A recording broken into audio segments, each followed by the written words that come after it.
What's up, y'all? Welcome back to my channel. In today's video, I thought I would do something a little bit different.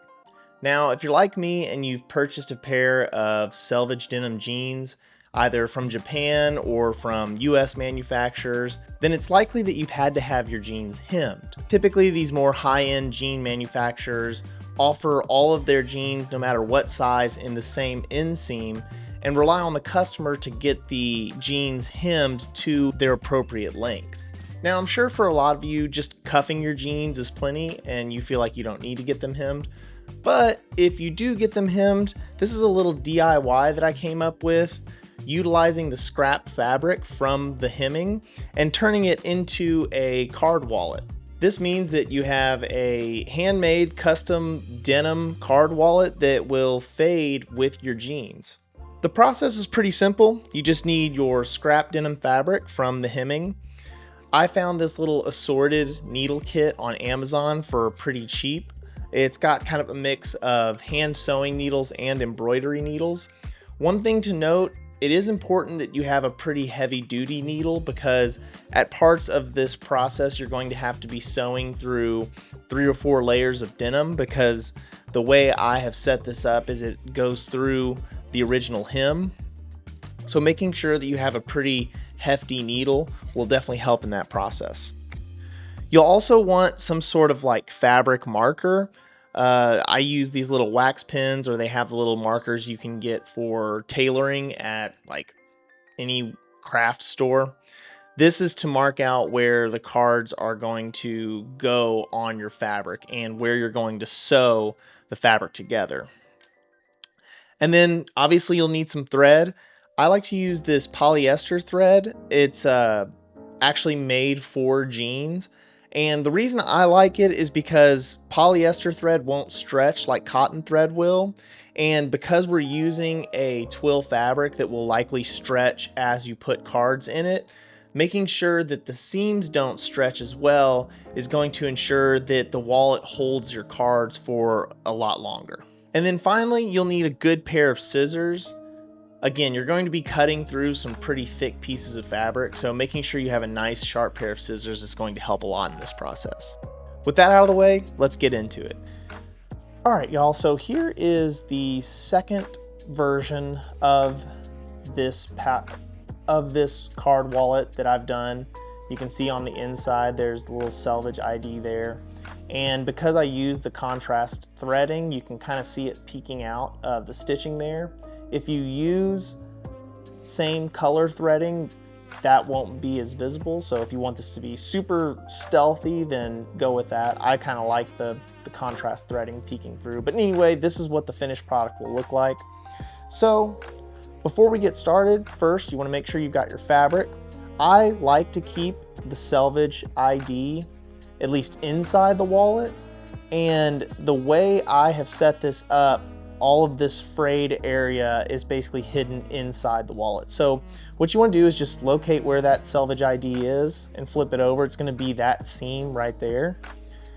And then I just take a stack of cards that I'll probably use in this wallet, maybe like 5 or 6 just to give yourself enough space, and lay them dead center over that seam where the Selvedge ID is. So that's right there. And then what I do is I take my fabric and I fold it over. You want to make sure that your cards are sitting just to where they're peeking out over the lip of the fabric. And once you've kind of placed your cards there, make sure your fabric's all lined up. Lay it down and then take your wax pencil and just mark out where those cards hit. Now this can be a little sloppy because this is all going to be hidden once you're done with the wallet. Just kind of to note, this is the inside of the wallet. We're going to turn it inside out at the end of the project. So once you've gotten that marked, something y'all can do if you want that might help just keep this down is get your iron and just iron it a couple times. It'll keep it flat. I don't really feel like it's absolutely necessary because I've done this a couple times, so I can kind of figure out where it's going to be. So we're going to be sewing on the innermost part of this waxed little line here. So you want to take your thread, I would say do a little bit over an arm's length, cut it, set that aside. Go ahead and tie a knot in one end. You can double up on this knot if you want, just to make sure it doesn't get pulled through.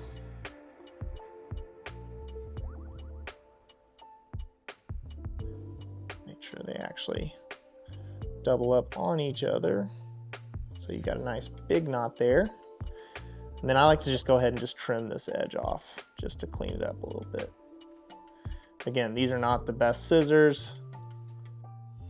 One of these days I'm gonna get myself an actual pair of sewing scissors. And then you want to take your other end of your thread. Again, like I said before in this video, you're going to want to get kind of a thicker gauge needle. I just found this, it's kind of a mix of like embroidery needles and hand sewing needles, but it's got some like thick gauge needles in there. And what I basically do is I just run this through this end, make sure it gets through, and that's pretty much it. You don't need to tie it off anywhere, just make sure it gets through and there's a couple of inches kind of hanging off. And how you want to start this, so I'm going to use what's called a back stitch. It's a really secure stitch. It's very easy to do. But basically how you want to do this, I'm going to actually hold it up a little bit closer to the camera and try and get focus on it. Let's see. Okay, there we go. Hopefully y'all can see that. But you want to take your needle and go maybe 3 or 4 millimeters on the inside to start your sewing.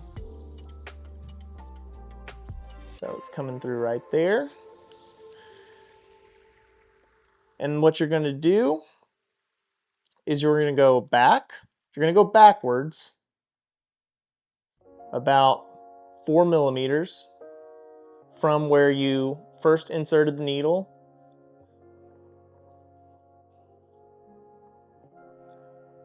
And then you're going to go now the opposite direction, about double what you started. So then about 8 millimeters, and you'll see where that knot is, where you started. So just basically double the distance between the first thread and where you're gonna thread in next. And make sure as it comes out, it's going to be along those lines you made for the card. Make sure we're not getting tangled up here. And that's your first stitch. And you're basically going to be copying that stitch all the way through. So we're going to go back through where we started, the exact same place. Again, kind of check and make sure it's coming out the same spot on the other side. Pull that through. And then again, from where your thread is coming out, you want to go about double the distance from where you went back in to your next thread. And then check on the other side and make sure you're staying along the line that you created. Now, y'all gotta realize I am not a professional seamstress or anything like that. So the more you do stuff like this, the better this will get. But obviously, you know, you can already tell that my stitching is not perfect here. The distance here is longer, but you're not gonna see this stitching. This will be inside the wallet. So I'm not too concerned about it being exact, but just be patient with it, take your time, and try and make the distance as equal as possible. So basically you're going to continue this stitch all the way through, and I'll just time lapse that until we get to the next spot.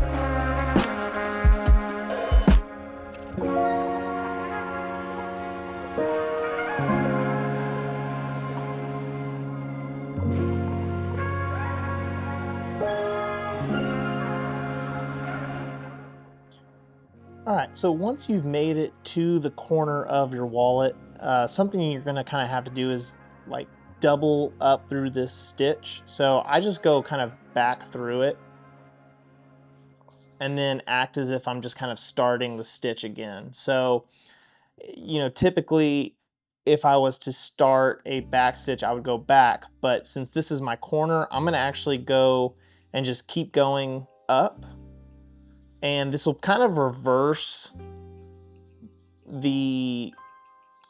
where you're actually going to be, the side that you're actually going to be back stitching, but you know, that's okay. Like, it's not a big deal. I think it's still super secure, and you'll understand it's kind of hard to show on camera, but you'll get what I mean once you actually get to this part of the process. But anyway,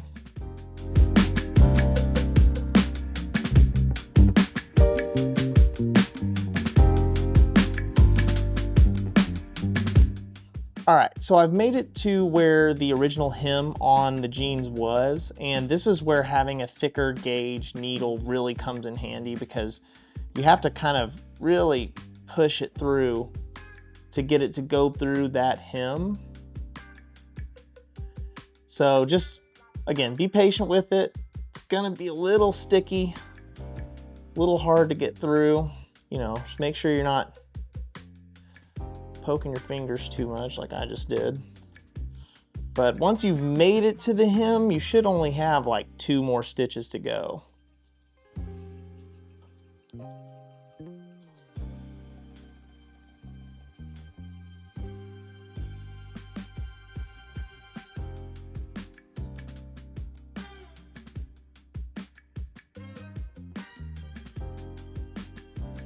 You want to also make sure you make it all the way to the top of that, because we don't want the top part of the wallet to be kind of folding open. All right, so once you've made it here, what you're going to want to do is just run your needle under the closest stitch. And there's a couple of different ways you can kind of end a stitch. I like this one because it just is clean. And then what I do is I leave a little hoop open right here, and I wrap my needle around it twice, pull my needle through, and then snug that up.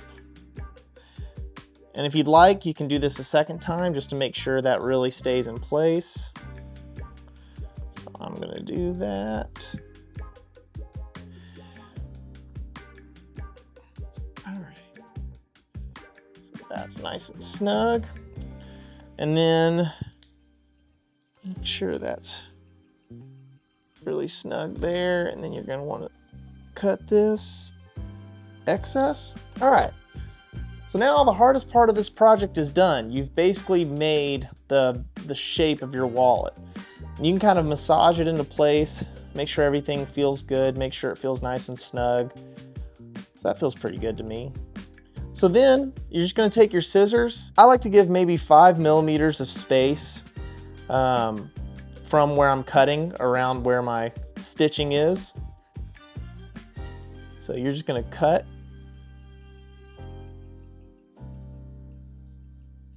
Again, these scissors are not the best, so just know that this will probably be easier if you had a good pair of scissors.